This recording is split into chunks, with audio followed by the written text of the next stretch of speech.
Bonjour à tous, je suis ravie de vous retrouver dans une nouvelle émission. Isère Mag, c'est le mag du département et comme d'habitude, on va revenir sur quelques-unes des actions phares qui font bouger notre territoire. Dans un instant, je vous expliquerai aussi pourquoi je me trouve devant une école. Mais avant cela, on va jeter un coup d'œil au sommaire. Adopte un budget. Le texte prévisionnel pour 2023 a été voté les 8 et 9 décembre. C'est le deuxième budget du mandat pour l'Isère. Plus d'1,6 milliard d'euros au service de la solidarité et du dynamisme. Je te dis que ça passe grâce à l'engagement des services du département et d'une entreprise locale chargée de réaliser un platelage. Le pont de Brignoux est désormais de nouveau accessible aux voitures. C'est moi qui l'ai fait, moules, cocottes, couteaux et autres. Les outils des chefs entrent dans votre cuisine grâce à l'entreprise Maton, basée à Saint-Marcellin, qui multiplie les références comme des petits pains. Et puis l'Égypte antique, une civilisation qui attire et inspire depuis plus de 200 ans. Découvrez une expo pharaonique au musée dauphinois.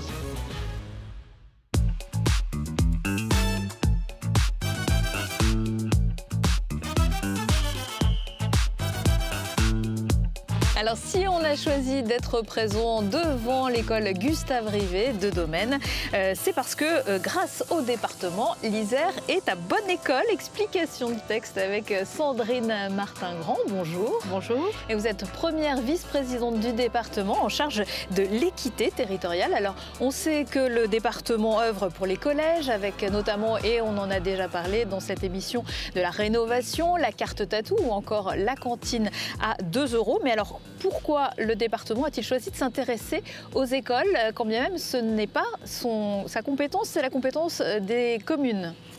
Alors j'ai envie de vous dire tout d'abord parce que l'éducation de nos enfants fait partie des priorités pour notre majorité départementale, mais aussi parce que dans le cadre de l'aide aux communes et dans le cadre de la solidarité territoriale, le département qui est le premier partenaire financier des communes et des intercommunalités, c'est que les écoles sont un gros poste budgétaire pour les communes, qu'il est parfois difficile à assumer, alors en fonctionnement, notamment quand on vit des périodes comme aujourd'hui avec l'augmentation du coût de l'énergie et du coût des charges de fonctionnement qui peuvent augmenter, mais aussi quand il s'agit de réhabiliter ces écoles, notamment pour faire des économies sur le fonctionnement. Et donc c'est comme ça qu'est venue l'idée de pouvoir lancer un grand plan pour mieux accompagner sur une période donnée les communes pour construire de nouvelles écoles ou réhabiliter leurs écoles qui pouvaient être éventuellement des passoires énergétiques. Alors, ce plan exceptionnel, son montant? Alors, c'est un plan qui initialement avait été budgété à hauteur de 20 millions d'euros par le département, en plus des aides que nous apportons déjà aux communes. Et au total, ce sont 83 millions d'euros qui ont été consacrés à la réhabilitation ou à la construction d'écoles dans le département de l'Isère. Comment ces interventions ont-elles été fléchées? Ce sont les maires qui sont venus vous voir ou est-ce que vous-même, vous aviez déjà eu vent de besoins? Comment ça s'est passé? Alors bien sûr, des écoles, nous en aidions déjà avant la mise en place de ce plan. Nous en aidons encore depuis la fin de ce plan, puisque, comme je le disais, dans le cadre de la solidarité territoriale et de l'aide aux communes, nous aidons à la réhabilitation ou à la construction de bâtiments publics portés par les communes, dont un certain nombre de ces bâtiments sont des écoles ou des restaurants scolaires. Donc nous avons communiqué sur une aide majorée à partir de 2019, dans une période où généralement la commande publique se ralentit puisqu'on était en fin de mandats municipaux. Et donc en période électorale où tant que les nouvelles équipes ne sont pas en place avec les nouveaux projets, eh bien c'est parfois un peu compliqué. Et nous avons profité de cette période et nous avons souhaité mettre en place ce plan en majorant nos aides. Et la communication sur ces aides majorées a non seulement bénéficié à ceux qui avaient déjà les projets dans les tuyaux, mais aussi à ceux qui ne les avaient pas encore tout à fait. Ça les a incités à aller très très vite et à mettre en place des projets et à profiter de cette belle opportunité. Combien d'opérations ont été effectuées dans le cadre de ce plan ? 569 écoles ont été construites ou réhabilitées grâce au plan école dans le département. Ça a bénéficié à 433 communes, sachant que dans l'Isère, toutes les communes n'ont pas une école, que certaines communes, bien sûr, ont de nombreuses écoles, comme à Grenoble, mais ça veut dire quand même que de nombreux écoliers isérois ont bénéficié de ce plan école et de nombreux enseignants aussi pour améliorer leurs conditions de travail. Des opérations qui ont lieu évidemment dans tout le département de l'Isère. Vous pouvez nous donner quelques exemples? On a parlé de rénovation thermique, mais pas que. Alors ça peut aller de la rénovation thermique, ça peut aller de la construction neuve d'un groupe scolaire pour des groupes scolaires qui n'étaient plus aux normes ou qui avaient besoin d'être agrandis, par exemple. Il y a eu des constructions de restaurants scolaires, il y a eu de la réhabilitation thermique, on a refait des cours d'école qu'on a végétalisé pour certaines.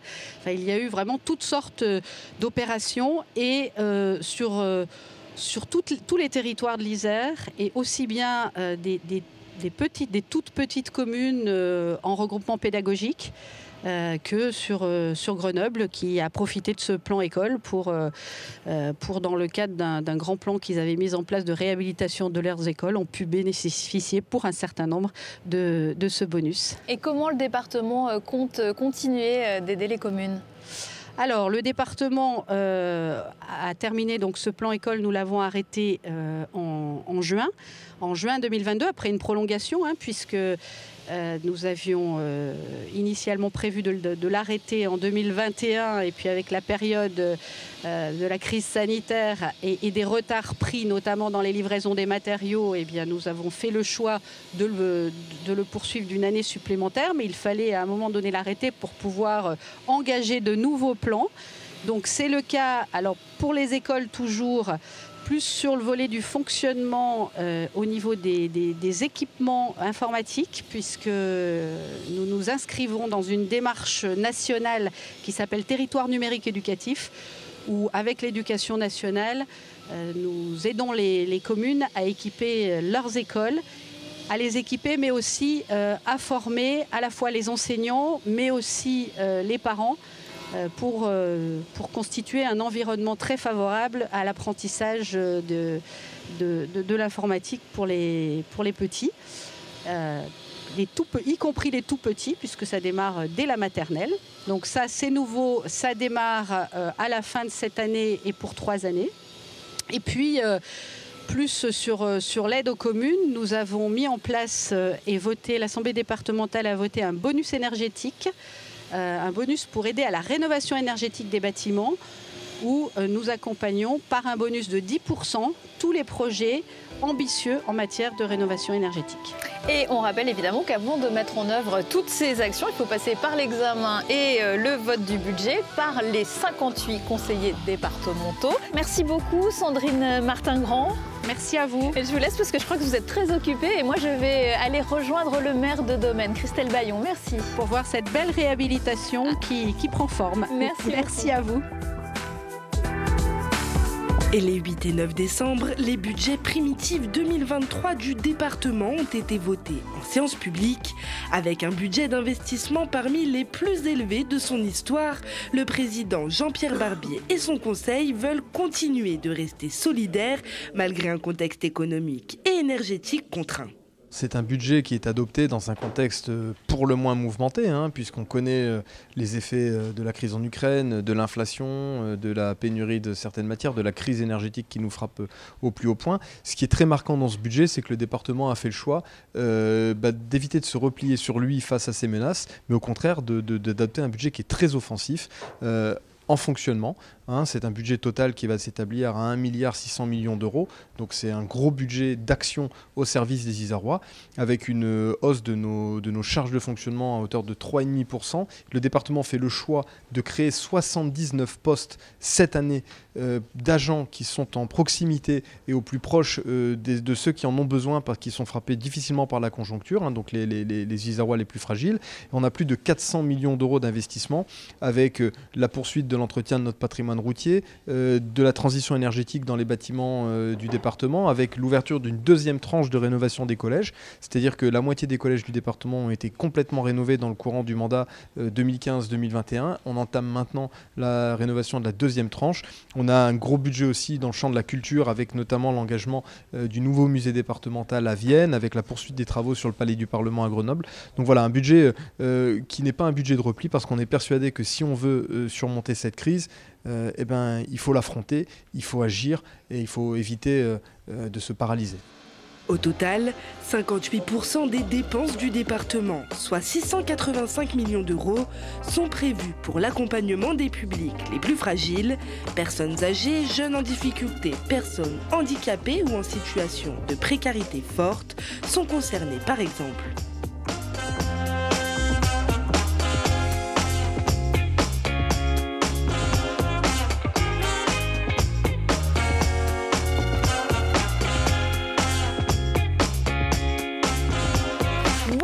Christelle Bayon. Bonjour. Alors, je rappelle que vous êtes le maire de Domaine. On se trouve ici devant l'école Gustave Rivet. Cette école a bénéficié du plan exceptionnel du département dont vient de nous parler Sandrine Martin-Grand. Qu'est-ce qui était en jeu ici ? Alors, ce qui est en jeu, c'est la réfection, enfin la construction d'une nouvelle cantine. Puisque la problématique qu'on avait aujourd'hui, c'était que les enfants déjeunaient sur 2 sites. Donc le site ancien donc de la cantine qui se trouve derrière moi, enfin, à ma droite, et puis le site du diapason où donc, on avait donc une salle qui servait de cantine. Voilà, de réfectoire pour nos jeunes enfants. Et donc il s'agissait de réunir tout le monde au même endroit. Tout à fait. C'est la commune qui a sollicité le département? Comment vous avez procédé? Oui, en fait, on a fait un projet, donc on a demandé donc un projet donc de nouvelles cantines. Et vu les montants donc, de ce projet-là, on a donc sollicité le département, bien entendu, pour savoir à quelle hauteur il pouvait donc financer ce projet. On l'a sollicité à un moment où justement ils avaient mis en place ce plan exceptionnel. Un plan exceptionnel, cette voilà, enveloppe. tout à fait, un plan exceptionnel donc pour les écoles. Et donc ça nous a permis d'avoir 200 000 euros de plus par rapport déjà aux 315 000 euros, 320 000 euros qu'ils nous avaient déjà qu'ils avaient déjà prévu pour ce projet-là. Si le département ne vous avait pas aidé, est-ce que vous auriez pu faire un tel projet dans des conditions pareilles, un si beau bâtiment? Alors ça aurait été compliqué de faire un projet sans l'aide du département et sans l'aide de l'État, parce que c'est vrai que c'est un projet de plus d'1,8 million. Et peut-être qu'on l'aurait fait, mais de façon différente. Est-ce que vous pouvez nous présenter ce très beau bâtiment ? Oui, alors tout à fait. Donc c'est un bâtiment donc avec les nouvelles normes qui sont des normes RT 2020.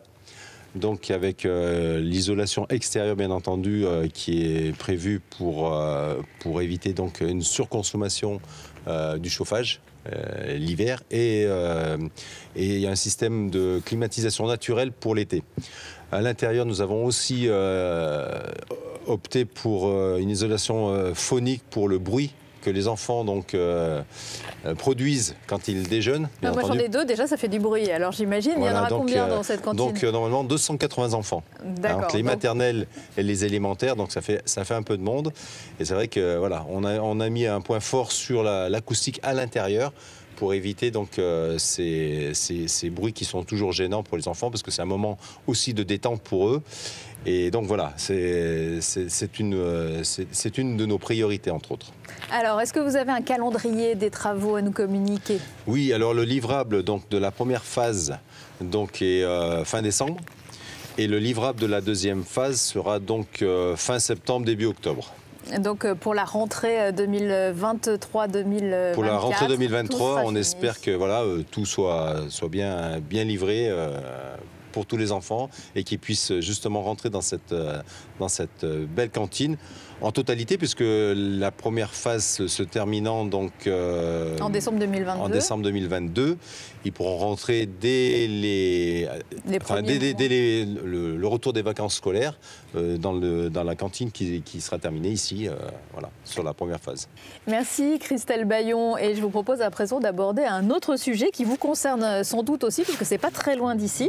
Il s'agit du pont de Brignoux qui traverse l'Isère pour relier Crolles à Villarbonneau. Depuis un incendie criminel en mai dernier qui visait les câbles qui circulent juste en dessous, l'ouvrage a été fortement endommagé, empêchant tout passage. En charge de la voirie, le département a mis les bouchées doubles pour proposer un retour à la normale ou presque. Après les piétons et les modes doux, tout a été mis en place pour le retour de la circulation automobile fin 2022. Voyez le reportage de Lucille Dailly. Il n'y avait guère que le froid pour crisper les sourires ce matin-là. Quelques heures avant de rouvrir le pont de Brignoux, cet axe déterminant d'une rive à l'autre de l'Isère, le soulagement est immense. 8 mois auront suffi pour débloquer la situation et permettre de fluidifier le trafic à la porte de Crolles.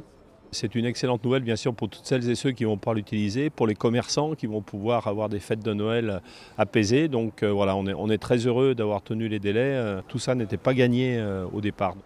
Car il a fallu agir vite tout en prenant les décisions les plus raisonnables pour rétablir la circulation après l'incendie volontaire du pont en avril 2022.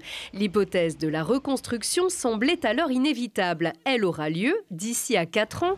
Dans l'intervalle, l'ouvrage actuel pouvait rouvrir pourvu de limiter l'accès aux véhicules légers, de réduire la vitesse à 30 km/h et de renforcer la structure par un platelage. Les équipes du département de l'Isère avaient même anticipé ces travaux de recouvrement en attendant le bilan des études de béton pour gagner du temps.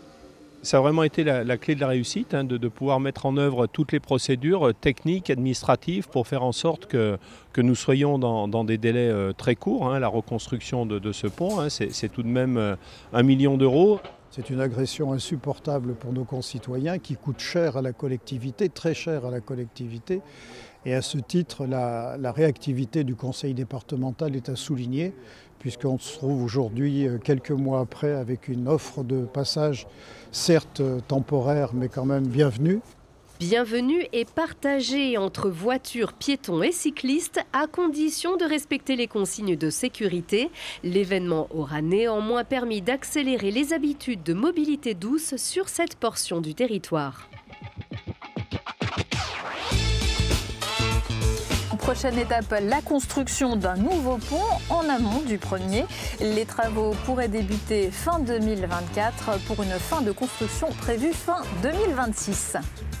Parce que ce sont aussi eux qui nous permettent de bien nous nourrir, notamment dans les cantines. Les agriculteurs de l'Isère méritaient bien une nouvelle maison. Inaugurée cet automne à Moirans sur la zone d'activité centrale. On y trouve la Chambre d'agriculture, mais aussi d'autres acteurs du monde agricole. Le département a participé financièrement au coût global de la construction d'un montant de 6 millions d'euros. C'est un reportage d'Arthur Glory. Un tout nouveau lieu où les agriculteurs viendront échanger, prévoir ou encore s'adapter.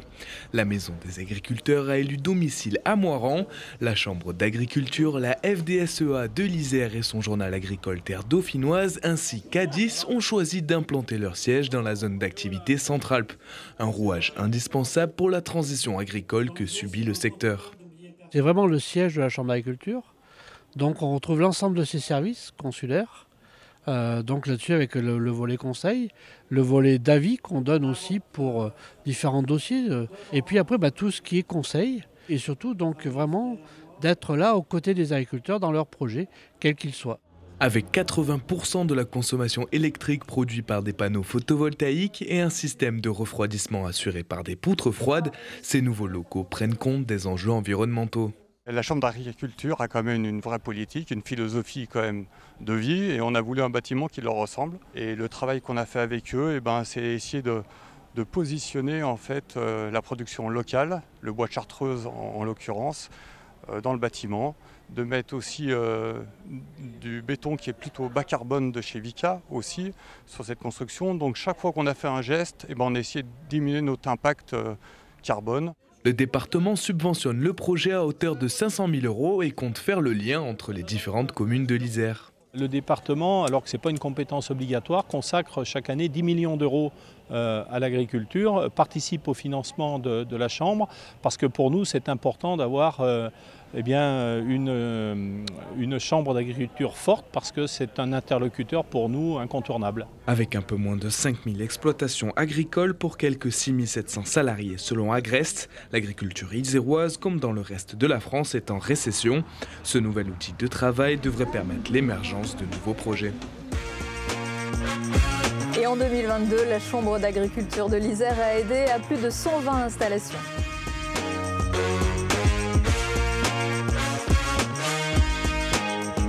Si certains éleveurs peuvent se tourner vers la Chambre d'agriculture pour obtenir des conseils en cas d'épidémie zoologique, on pense par exemple à la grippe aviaire. S'agissant des infections et pathologies qui touchent l'homme, le Centre départemental de santé de Grenoble est un relais essentiel. Ça a été le cas lors des campagnes de vaccination du Covid-19 et ça l'est aussi depuis l'apparition du monkeypox, également appelé variole du singe. Le centre a ouvert une ligne de vaccination mi-août et encourage les personnes ciblées à venir se faire vacciner avec une deuxième injection 28 jours plus tard. Mais le centre accueille aussi un service de protection maternelle et infantile, un centre de santé sexuelle et un centre gratuit d'information et de dépistage des maladies sexuellement transmissibles.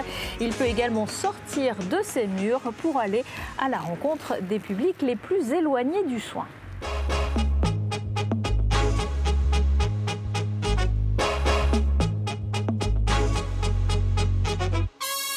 La cuisine est dans la maison une des pièces préférées des Français. Vous êtes presque 9 sur 10 à la considérer comme un lieu récréatif. Ajoutez à cela le succès des livres, de recettes et des émissions télé. Et vous comprendrez que la passion des cook lovers se traduit en part de marché de plus en plus gourmande. Voilà qui est de bon augure pour l'Isérois Maton, spécialisé dans la vente à distance d'articles de cuisine. Lina Badreddine est allée à la rencontre de cette entreprise. C'est un des leaders du marché français de la vente d'ustensiles de cuisine en ligne. Basé à Vorep et Saint-Marcelin, Maton a fait ses premiers pas sur catalogue en tant qu'entreprise de vente par correspondance. Mais avec l'arrivée d'Internet, elle est devenue un pure player et possède depuis près de 25 ans sa propre boutique à Châtes. Les univers que nous commercialisons le plus sont les univers de la cuisson et de la pâtisserie. Alors dans la cuisson, on va trouver des poêles et des casseroles. Dans les poêles, des poêles en inox, des poêles en aluminium, revêtus, non revêtus.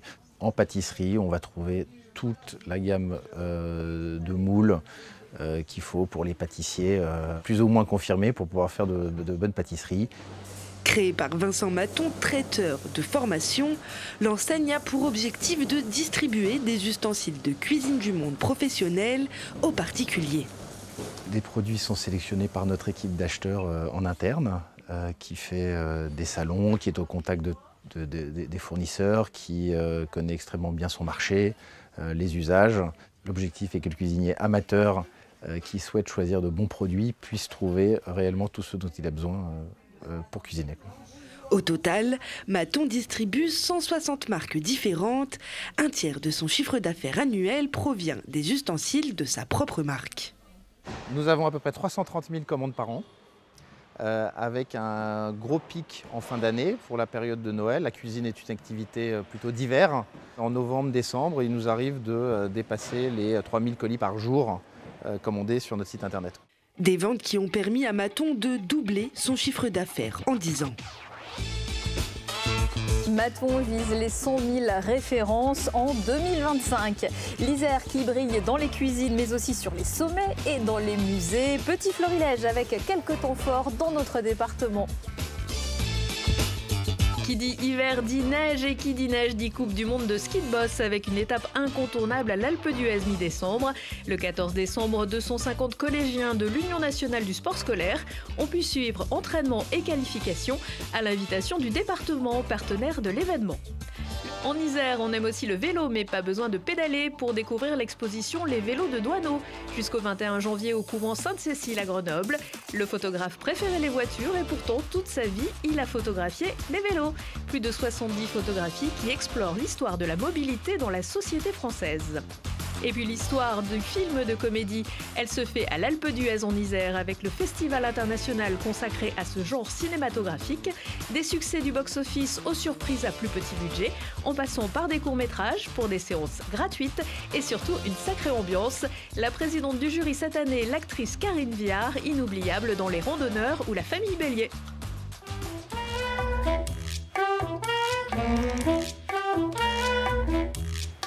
Mais la thématique qui surpasse toutes les autres, alors que l'on célèbre le 200e anniversaire du déchiffrement des hiéroglyphes par Jean-François Champollion, qui était d'origine iséroise, cette thématique qui surpasse toutes les autres, c'est évidemment l'Égypte antique et ses figures mémorables, d'où sont nés des objets, des livres, des films qui ont infiltré notre imaginaire dès le plus jeune âge.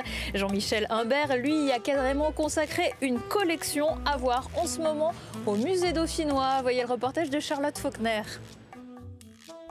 L'Égypte, une civilisation qui émerveille le monde entier depuis toujours.